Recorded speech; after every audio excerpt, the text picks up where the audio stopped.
কি করলে মেডিকেলে চান্স পাওয়া যাবে এটা নিয়েই সবসময় সবাই আলোচনা করে। আজকের এই ছোট্ট ভিডিওতে আলোচনা করব কি করলে তুমি আসলে চান্স পাবে না। 10টা পয়েন্ট লেখা আছে, এদের আলোকেই আমরা আলোচনা করব। এইচএসসি 26 ব্যাচের যোদ্ধারা, তোমরা তো সদ্য আসলে জার্নি জয়েন করতে যাচ্ছ, অ্যাডমিশন জার্নি, তো তোমাদেরকে ওয়েলকাম। আর 25 ব্যাচের যারা আমাকে শুনছো তারা হয়তোবা এখান থেকেই কোনো একটা কিছু প্রথমবার ঘটিয়েছ, এই ভুলগুলো করেছো, বিধায় চান্স পাও নাই। ন্যাড়া যেমন 2বার বেলতলা যায় না, আশা করা যায় দ্বিতীয়বার প্রিপারেশনের সময় এখন থেকে তুমি আর এই ভুলগুলো করবে না, এটা তোমাকে মনে করিয়ে দেওয়ার জন্য একটা ভিডিও। তো ভিডিওটা পুরোটা দেখো, আর তোমার যে বন্ধু মেডিকেল প্রিপারেশন নিচ্ছে তার সাথে ভিডিওটা শেয়ার করো। সো প্রথম কারণ দেখো, রিলস আসক্তি। তোমরা রিলসে এত বেশি এডিক্টেড, আমার এই ভিডিওটা যারা দেখছো তারা যে খালি গাইডলাইনমূলক ভিডিও দেখো, একাডেমিক ভিডিও দেখো এরকম না। তোমার ফেভারিট জনরা থেকে তুমি ঘন্টার পর ঘন্টা রিল দেখে পার করে দাও। আগে এগুলো করলেও আগামী যে 3-4 মাস আমাদের অ্যাডমিশনের আগে বাকি আছে, এই সময়টাতে কোনোভাবেই এটা করা যাবে না। সময় খুবই ভ্যালুয়েবল। তুমি জানো যে এখন তুমি, যদি আমি হিসাব করি, ফিজিক্স, কেমিস্ট্রি, বায়োলজি এবং জিকে ইংলিশ, আমি ধরো 8টা পেপার হিসাব করলাম, ওকে? ফিজিক্স, কেমিস্ট্রি, বায়োলজির জন্য 6টা পেপার, আর ইংলিশ এবং জিকের জন্য আরও 2টা পেপার। 8টা পেপার ধরো 3 মাসে তোমাকে পড়তে হবে। প্রত্যেকটা পেপারের জন্য তুমি মাত্র 12 দিন করে টাইম পাও। মাত্র 12 দিন, চিন্তা করতে পারছো? তাহলে 12 দিনে যখন তোমাকে একটা বই শেষ করতে হবে এখনকার বর্তমান হিসাব অনুযায়ী, তুমি কি রিল দেখে কোনোভাবে কাটাইতে পারবা? কাটাতে পারবে না। তাহলে রিল দেখা টোটালি, তুমিও জানো আমিও জানি, বাদ দিতে হবে, কিন্তু দিতে পারছি না। যদি এইটুকু কম্প্রোমাইজ করতে না পারো তাহলে আসলে তুমি তোমার স্বপ্নের সাথেই কম্প্রোমাইজ করে ফেলতে হবে। সো মেক শিওর যে রিল দেখা তুমি বাদ দিবা, ঠিক আছে? তারপর আসো, তুমি যখন অ্যাডমিশন জার্নিটা শুরু করতে যাচ্ছ তখন খুব আগ্রহ নিয়ে ক্লাস এবং এক্সাম অংশগ্রহণ করছো, কিন্তু যখন তুমি একটু মাঝপথে যাচ্ছ, শেষের দিকে যাচ্ছ, তখন আর তুমি এক্সামে রেগুলার থাকছো না। নাম্বার কম পেলে এই যে এই নাম্বার কম পেয়ে আশা ছেড়ে দিচ্ছ, রেগুলার আর এক্সামটা দিচ্ছ না। এটা একটা মানে রেড মার্ক, এটা করাই যাবে না। নাম্বার যেমনই পাও আবার পূর্ণ উদ্যমে পড়ে গিয়ে আবার পরীক্ষা দিতে হবে। আজকে খারাপ করেছো, কালকে ভালো করে আবার ওই ফ্লো ফিরিয়ে আনতে হবে। এই পজিটিভ ব্যাপারটা নিজের মধ্যে সবসময় ধারণ করতে হবে। আজকে কম পেয়েছি মানে কালকে কম পাবো এরকম না। আজকের প্রশ্নটা একটু কঠিন হতেই পারে, কালকে হয়তো বা আমি একটু ভালো নাম্বার পেয়ে আবার ফিরে আসবো। কিন্তু তুমি যদি পরীক্ষাতেই না ফিরো আর ভাবতেছো আমি নিজে নিজে বাসায় পড়ে আমি শেষ করি, পরে পরীক্ষা দিব, এটা একদম একটা ভুল কনসেপ্ট। যাকে পড়ে শেষ করি শেষে গিয়ে পরীক্ষা দিব, না না না, কোনোভাবেই হবে না। মেডিকেল প্রিপারেশনে রেগুলার পরীক্ষা দিতেই হবে, দিতেই হবে, দিতেই হবে। অনলাইনে দাও, অফলাইনে দাও, ডেইলি এক্সাম দিতেই হবে। বুঝতে পেরেছো? আচ্ছা, এরপর আসি, তোমরা অনেকেই মূল বইয়ের উপর ভরসা না রেখে অনেক নোট, শিট এগুলোতে অনেক আগ্রহ রাখো, বা অন্যান্য বইয়ের উপর আগ্রহ রাখো। এইগুলো করলে হবে না।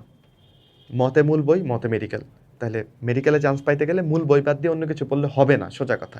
মূল বইয়ের সাথে টাচ থাকতেই হবে। বই পড়লে তুমি যে লেভেলে কনফিডেন্স পাবা, অন্য কিচ্ছু পড়ে ওই কনফিডেন্সটা তুমি পাবা না। বুঝছো? তাহলে স্লাইড পড়া, নোট পড়া, শিট পড়া এগুলো ভার্সিটির জন্য কিছু অংশ হইতে পারে, মেডিকেলের জন্য না। মেডিকেলে মূল বই তোমার পড়তেই হবে। সো ডানে বামে অন্য কিছু ভাইব না। অন্য বই পড়বা, আরটিডিএসেরও বই আছে, সেটাও পড়তে পারো, কিন্তু ওইটা পড়বা মূল বই পড়া শেষে। বুঝতে পারছো? আচ্ছা, তারপর অনেকে মনে করি একটা ভালো ক্লাস করলাম, একটা নিজে বই থেকে পড়লাম, দ্যাটস এনাফ। না, দ্যাটস নট এনাফ। অনুশীলনী যে প্রশ্নগুলো আছে, বিশেষ করে ফিজিক্স এবং কেমিস্ট্রির ক্ষেত্রে, এটা যদি তুমি সলভ না করো, আমি বলবো তোমার পড়া 50%ই বাকি, যদি অনুশীলনীর প্রশ্ন সলভ না করো। কারণ এখান থেকে হুবহু প্রশ্ন তোমার পরীক্ষাতে আসবে, এটা জেনেও অনেকে প্রশ্নগুলো সলভ করতেছো না। তাহলে কেমন করে হবে? তাহলে আমাকে অবশ্যই ডেইলি এক্সামের আগে ওই সময়টুকু রাখতে হবে যেই সময়টুকুতে আমি অনুশীলনীর প্রশ্ন সলভ করব। বুঝতে পেরেছ? এই ভুলগুলো করা যাবে না, সময় তোমাকেই বের করতে হবে। তো এর জন্য দিনে কম করে হলেও 8 থেকে 10 ঘন্টা পড়তে হবে, নয়তো এই সময় বেরোবে না। যে মূল বই শেষ করে অনুশীলনীর প্রশ্ন সলভ করা, আগের বছরের প্রশ্ন দেখা, নিজে একটু প্র্যাকটিস করা, এগুলো করতে গেলে অবশ্যই দিনে 10 থেকে 10 ঘন্টা পড়তে হয়। দিনে নিজে পড়া 10 ঘন্টা পড়তে হয়। এবার যে যাই বলুক, বুঝছো? নো শর্টকাট টু সাকসেস, পড়তে তোমাকে হবেই। এরপর আসো, ডেইলি এক্সামগুলোতে কিন্তু একটু করে জিকে ইংলিশ থাকে, থাকে না? আমরা যে অফলাইনে এক্সাম নিচ্ছি, আরটিডি অফলাইনে কিংবা অনলাইনে, সব জায়গাতে কিন্তু রেগুলারলি জিকে ইংলিশগুলো থাকে। এবার এই জিকে ইংলিশ তুমি যদি রেগুলারলি না পড়ো, তুমি ভাবলা আচ্ছা আজকে খালি রাসায়নিক পরিবর্তনের উপর পরীক্ষা, আমি এটাই পড়ে গেলাম, 10 নাম্বার যে জিকে ইংলিশ থেকে আসবে এটা আল্লাহ ভরসা, যা হয় যতটুকু আছে, এভাবে করলে হবে না। তাইলে জিকে ইংলিশ একটা বড় গ্যাপ পড়ে যাবে। তুমি যখন শেষ অংশে চলে আসবা প্রিপারেশনের, তখন তুমি দেখবা যে জিকে ইংলিশের এই পার্টগুলো আর তুমি শেষ করতে পারছো না, কারণ আগে পড়া অনেক জমে গেছে। সো ডেইলিটা ডেইলি পড়লে পড়াটা জমবে না। জিকে ইংলিশে কিন্তু কম নাম্বার না। জিকে ইংলিশ মানবিক গুণাবলী মিলে বায়োলজির সমান নাম্বার, 30টা নাম্বার। তুমি কেমনে এখানে ইগনোর করো জিনিসটাকে? ইগনোর করার সুযোগ নাই, ডেইলিটা ডেইলি পড়তে হবে। কোনোদিন কমন পড়বে, কোনোদিন দেখবা যে যেগুলো পড়ছো এগুলো থেকে আসে নাই, অন্য জায়গা থেকে আসছে ডেইলি এক্সামে। আসুক, সমস্যা নেই, কিন্তু তুমি রেগুলার পড়তেছো কিনা এটা খুব ইম্পর্টেন্ট, বুঝছো? তো কম গুরুত্ব দেওয়ার কোনো স্কোপ নাই। এইখানেই মানুষজন আসলে ধসে যায়। জিকে ইংলিশে এভারেজ যে নাম্বারটা, ধরো 30-এর মধ্যে মিনিমাম যদি 20-22 না পাও, জিকে ইংলিশ মানবিক গুণাবলী যে 30 নাম্বার, 30-এর মধ্যে যদি 20-22 না পাও তাহলে কেমন করে হবে বলো? এখানে মিনিমাম 20 থেকে 22 পাইতেই হবে। আচ্ছা, এরপর আসে ওভার কনফিডেন্সের ব্যাপারটা। অনেকেই মনে করো যে আচ্ছা এটা তো আমি পারি, এটা তো আমার হয়েছেই, আমি তো এটা আগে পড়েছি। এই ওভার কনফিডেন্স থেকে প্রিপারেশন অনেক ল্যাকিংস থেকে যায়। তুমি দেখা যায় মেডিকেল স্ট্যান্ডার্ড কোনো ক্লাস করো নাই, কোনো কোশ্চেন সলভ করো নাই, কোনো এক্সামও দাও নাই, ওই ঘুরে ফিরে একই দুষ্টু চক্রে তুমি ঢুকে যাচ্ছ। তখন দেখবা ওই চ্যাপ্টারটা যেটা তোমার ওভার কনফিডেন্সের কারণ ছিল, ওইটাতেই তুমি আবার ল্যাক অফ কনফিডেন্স ফিল করতেছো। সো ডেইলি এক্সামে কোনো চ্যাপ্টারে ওভার কনফিডেন্স দেখানোর দরকার নেই, সবগুলোকে ইকুয়ালি সমানভাবে পড়ে যাও, ঠিক আছে? আচ্ছা, আর ল্যাক অফ কনফিডেন্সের ব্যাপারটা আসে হচ্ছে এক্সামে কম নাম্বার পাওয়া থেকে। সো ঘুরে ফিরে এই পয়েন্টে আসতেছি, এক্সামে কম নাম্বার পেলে ল্যাক অফ কনফিডেন্স থেকে আমরা আশা ছেড়ে দিব না। আমরা আবার কনফিডেন্স ব্যাক করার জন্যে আরও বেশি পড়ে পরবর্তী এক্সাম দিয়ে, ধরো 50-এ পরীক্ষা হলে তোমার আসলে 40 পাওয়া দায়িত্ব, 100-তে পরীক্ষা হলে তোমার 80 পাওয়া দায়িত্ব। এটা হচ্ছে একটা গুড মার্কস প্রিপারেশান নেওয়ার ক্ষেত্রে। কিন্তু আমি জানি যারা আমার কথা শুনছো ম্যাক্সিমামই এই নাম্বারটা হিট করতে পারবা না, শুরুর দিকে তো আরও পারবা না, আরও কম করে পাবা। তাহলে ওইখানটায় আমার ছুতে হবে, আমাকে চেষ্টা অব্যাহত রাখতে হবে, বুঝতে পেরেছ? এইখানে তুমি যদি ভাবো যে আমি তো এই পরীক্ষাটা দিলেই নাম্বার পাবো না, তাইলে বরং পরীক্ষাটাই না দেই, একটা একদম রেড মার্ক, করাই যাবে না। তাহলে যখন তুমি কনফিডেন্স কম পাচ্ছ, কিভাবে কনফিডেন্স ব্যাক করাবা? ভালো পড়ে অনেক হার্ডওয়ার্ক করে এক্সাম দিয়ে যখন নাম্বারটা পেয়ে যাবা, তখন তুমি কনফিডেন্সটা আবার ব্যাক পাবা, বুঝছো? এই তাহলে দুইটাই ক্ষতিকর, ওভার কনফিডেন্স এবং ল্যাক অফ কনফিডেন্স। একটা স্ট্যান্ডার্ড কনফিডেন্স তোমার মেনটেন করতে হবে, আমি পড়ে গেলে ভালো নাম্বার পাবো, এই হচ্ছে তোমার ব্যাপার। আর বিলিভ করতে হবে, কনফিডেন্স মানে হচ্ছে আমি বিশ্বাস করবো আমাকে দিয়ে মেডিকেলে চান্স পাওয়া সম্ভব। সিট কিন্তু কম না, সব অ্যাডমিশনের মধ্যে সবচেয়ে বেশি সিট কিন্তু মেডিকেলেই, 5380টা সিট, ডেন্টালে আরও 500টার উপরে সিট, 500টার মতো। তাহলে সব কিছু মিলে সিট কিন্তু কম না, এতগুলো মানুষের মধ্যে আমি ইনশাল্লাহ জায়গা করে নিব। আগের হিস্ট্রি আমার যাই থাকুক, আমি যদি ডেইলি পড়ে যাই, আমি যদি ডেইলি এক্সাম দিই, ভাইয়া যেটা বলছে যে 80% অফ মার্কস আমি যদি এটা মেনটেন করতে পারি, বা আমি মেনটেন করার ট্রাইটা করতে পারি, ইনশাল্লাহ আমি পজিটিভ লাইনে আসি, ট্র্যাকে আসি, শেষটা ভালো হবে, বুঝতে পেরেছ? এই অনেকেই আসছো যে ক্লাস করতে চাও না, ক্লাসে খুবই অমনোযোগী থাকো, কিন্তু এই যে দীর্ঘ সময় ধরে যারা পড়াচ্ছে, যেমন ধরো আমি পড়াচ্ছি, আমি বুঝি স্যার কোন জায়গা থেকে প্রশ্নটা দিবেন, এবং আমার বাচ্চারা যারা ক্লাস করে ওরা পরে এসে কমেন্টে বলো বা সরাসরি সাক্ষাতে বলো, এই কথাটা বলে যে মেডিকেল ভর্তি পরীক্ষার হলে আপনার কথা মনে পড়েছে। কেন? কারণ যেই প্রশ্নটা যেভাবে পড়িয়েছে ওই প্রশ্নটা ওইভাবে পরীক্ষাতে আসে, বুঝছো? বই থেকেই তো প্রশ্নগুলো হয়, আমরা পড়াই কোত্থেকে? বই থেকেই পড়াই। তাহলে প্রশ্ন কমন ফেলানো কঠিন কিছু না, যদি তোমার অভিজ্ঞতা থাকে। তো তুমি যদি আমার একটা ভালো ক্লাস করো, তুমি দেখা যাবে যে ক্লাস থেকেই তোমার প্রশ্ন কমন পড়ে যাচ্ছে, ক্লাসটা ভালো করে করার মধ্য দিয়েই। আর তুমি নিজে পড়ে হয়তো এটা বুঝতে পারছো না কোনটা ইম্পর্টেন্ট কোনটা আনইম্পর্টেন্ট, বুঝছো? তাহলে এই অ্যাডমিশনের সময় ভালো একটা ক্লাস করা খুবই দরকার। এবার এক্সাম দিচ্ছ, ভুলও করছো, কিন্তু ওই ভুলগুলো নিয়ে কাজ করছো না। আজকে যে ভুলটা করলা, ধরো তুমি আজকে ক্ষমতার একক জুল দাগাই দিয়ে আসছো, এইটা যে তুমি ভুল করছো, তোমার যে কাজ, শক্তি আর ক্ষমতার একক নিয়ে ক্লিয়ার ধারণা নাই, যে কাজ আর শক্তির একক জুল আর ক্ষমতার একক ওয়াট, এটা যে তুমি বুঝো না, এটা তুমি অ্যাকনলেজই করলা না। আজকে ভুল করলা, কালকে আবার যখন তুমি ফিজিক্সের পেপার ফাইনাল দিতে গিয়েছো, আবার এই প্রশ্নটা এসেছে, তুমি আবার ভুল করলা, তুমি আবার কম নাম্বার পেলা। তাহলে তোমার প্রোগ্রেসটা কে করবে? আমি তোমার বাসায় গিয়ে প্রোগ্রেস করে দিয়ে আসতে পারবো? পারবো না। নিজের প্রোগ্রেস নিজেকেই করতে হবে। প্রোগ্রেস কিভাবে হয়? যখন আমি ভুলগুলা নিয়ে কাজ করব, এক্সামে যেটা ভুল করছি প্রতিজ্ঞা করে ফেলবো নিজের কাছে, এইটা আর কখনো ভুল করব না।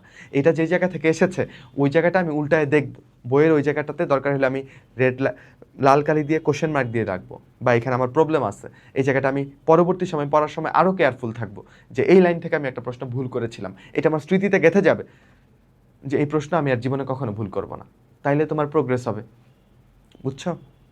আচ্ছা, কারণ মেডিকেলে কিন্তু হয়তোবা হুবহু প্রশ্ন খুব একটা রিপিটেড হয় না, কিন্তু টপিক কিন্তু বারবার রিপিট হয়। যেমন ধরো আমি ফিজিক্সের কথাই বলি, মৌলিক বল, ওই যে মহাকর্ষ বল, তড়িৎচুম্বক বল, সবল নিউক্লিয় বল, দুর্বল নিউক্লিয় বল, এগুলো থেকে বারবার প্রশ্ন আসবে। আর তুমি যদি এই টপিকটা না পড়ে যাও, শিওর তুমি 1 নাম্বার কম পাবা ফিজিক্সে, তোমার বেলাতেও এখান থেকে প্রশ্ন আসবে, বলে দেওয়া যায় একদম, বুঝতে পেরেছ? তাহলে ওই টপিকটাতে তোমার অবশ্যই কনফিউশন থাকা উচিত না, এই ওইখান থেকে বারবার ভুল করা তো আরও উচিত না। অলরেডি এই আলোচনা বুঝে গেছি যে নাম্বার কম পেলে আমার পরীক্ষা হলে বসতে হবে, পরের দিন নিউলি মোটিভেটেড হয়ে আবার পরীক্ষা দিতে হবে ভালো নাম্বারের আশায়। বুঝছো? নাম্বার বেশি পায়ে দেখাই দিব নিজেকে। মোস্ট ইম্পর্টেন্টলি, যদি ভুল গাইডলাইন ফলো করো তাহলে চান্স হবে না। ভুল গাইডলাইন বলতে কি বলতেছেন? এই সময়ে তোমরা অনেক আসলে নাজুক থাকো মানসিক দিক থেকে। এই নাজুকতার শিকার নিয়ে, মানে নাজুকতার সুবিধা নিয়ে অনেকেই তোমাকে অনেক ভয় ভীতি দেখাবে, অনেকেই তোমাকে ডিমোটিভেটেড করে দিবে। তো ডিমোটিভেটেড হওয়া যাবে না কোনোভাবে। তোমার যেরকম স্ট্রাগল ফেস হচ্ছে, তোমার বন্ধুরও কিন্তু স্ট্রাগল লাগতেছে। মেডিকেল লাইফ, মেডিকেল প্রিপারেশনের সবচেয়ে স্ট্রাগল ব্যাপার এটাই, প্রত্যেক দিন সেম স্পিরিট নিয়ে একইভাবে চ্যাপ্টার শেষ করতে হয়, পরীক্ষা দিতে হয়, রেগুলারিটি, এটাই হচ্ছে বিগেস্ট চ্যালেঞ্জ। কনসিস্টেন্সি ধরে রাখা, এটাই বিগেস্ট চ্যালেঞ্জ। বুঝছো? তো এই চ্যালেঞ্জ পালন করতে গিয়ে তুমি যখন হিমশিম খাচ্ছ, তখন যদি আমি তোমাকে আরও ডিমোটিভেটেড করে দেই, তাহলে এটা খুব খারাপ ব্যাপার। আরও ভয় দেখাই, খুব খারাপ ব্যাপার। উল্টাপাল্টা জিনিস পড়তে বলি, তাহলে শিট নোট পড়তে বলি, ভুল গাইডলাইন, খুব খারাপ ব্যাপার। বুঝছো? তো এগুলোর বাইরেও থ্রু আউট দ্য জার্নি কীভাবে তুমি আসলে কখন কীভাবে প্রিপেয়ার করবা, নাম্বার কম পেলে কীভাবে এখান থেকে উঠে আসবা, কোন কোন জিনিস দেখবা, এগুলোর জন্য তাদের কথাই শুনবা যারা অনেক দিন ধরে গাইডলাইন দিচ্ছে, বা যারা মানে যাদের তোমার সাথে কোনো কী বলবো আসলে, মানে যারা এক্সপিরিয়েন্সড, তাদের কথাটা তুমি শুনবা। যাদেরকে অনেকে শুনছে তাদের কথাটা তুমি শুনবা। বুঝছো? দেখবা তুমি, আমরা স্বীকার করতে চাই না, ম্যাক্সিমাম স্টুডেন্ট যারা মেডিকেলে চান্স পেয়ে যায়, একটু ফ্লেক্স নেওয়ার একটা ব্যাপার থাকে যে না কম পড়লে হয়, আরে এটাতে এইটুকু দেখলে, আরে ফিজিক্সের ক্ষেত্রে তো অনুশীলন দেখে গেলেই হয়েছে। তুমি মেডিকেল স্টুডেন্ট, কোনো বড় ভাইয়ের কাছে এই কথাটা শুনলা, তোমার মনে বদ্ধমূল ধারণা জাগলো যে আমি অনুশীলনী সলভ করে যাবো, আমি ফিজিক্সের মূল বইটা পড়বো না, আমি খালি অনুশীলনী সলভ করে একটা ছক্কা মেরে আসবো। ভুল, বিশ্বাস করো ভুল হবে না তখন। বুঝছো? মূল বইয়ে পড়তে হবে, অনুশীলনী দেখতে হবে, দুইটাই করতে হবে। তাহলে এইখানে ও একটু ফ্লেক্স নেওয়ার জন্য তোমাকে বলছে যে আচ্ছা খালি অনুশীলনী পড়লেই হয়ে যায়, আর তুমিও এটাই ভেবে নিলা, তাহলে এটা একটা ভুল গাইডলাইন। আমি কি বুঝাইতে পারছি তোমাকে? তো সবার কথা শোনা যাবে না, ঠিক আছে? তো এই ছিল আমাদের আজকের আলোচনা, যে কোন ভুলগুলো আমরা জার্নি শুরুর আগে জেনে নিলাম যে এই ভুলগুলা করা যাবে না, আর এই ভুলগুলা করলে নিজের পায়ে আমি নিজে কুড়াল মারছি, আমার চান্স আমি নিজের হাতে নষ্ট করছি। সো প্লিজ আমার স্টুডেন্টরা যারা ডেডিকেটেডলি মেডিকেলের প্রিপারেশন নিচ্ছ, মনে প্রাণে চাও সাদা অ্যাপ্রনটা তোমার হোক, স্টেথোস্কোপের মালিকটা তুমি হও, তারা এই কাজগুলো করো না। রেগুলার ক্লাসে থেকো, এক্সামে থাইকো, আরটিডি অফলাইনে বা আরটিডিএস অনলাইনে যেভাবেই আমাদের সাথে প্রিপারেশন নাও, আমরা চাইবো যে তোমার জার্নিটা যেন মেডিকেলের দরজায় গিয়ে শেষ হয়। বুঝছো? সো এর জন্য কাজ করে যাও, নিজের পরিবারকে সম্মানিত করো, শিক্ষক হিসেবে আমাদেরকে সম্মানিত করো। ভালো থেকো, সুস্থ সুন্দর থেকো। কোর্স রিলেটেড অন্যান্য ব্যাপার বা যে কোনো ব্যাপারে যাবতীয়ভাবে জানতে চাইলে রোড টু ডিএমসি আরটিডি যে পেজ আছে সেখানে মেসেজ করো, কেমন? অথবা এটার যে কমেন্ট আছে সেখানে তুমি চেক করো, ওইখানে ডিটেলসগুলো দেওয়া থাকবে, অনলাইন অফলাইন সব কিছুর ব্যাপার। আসসালামু আলাইকুম, বেস্ট অফ লাক।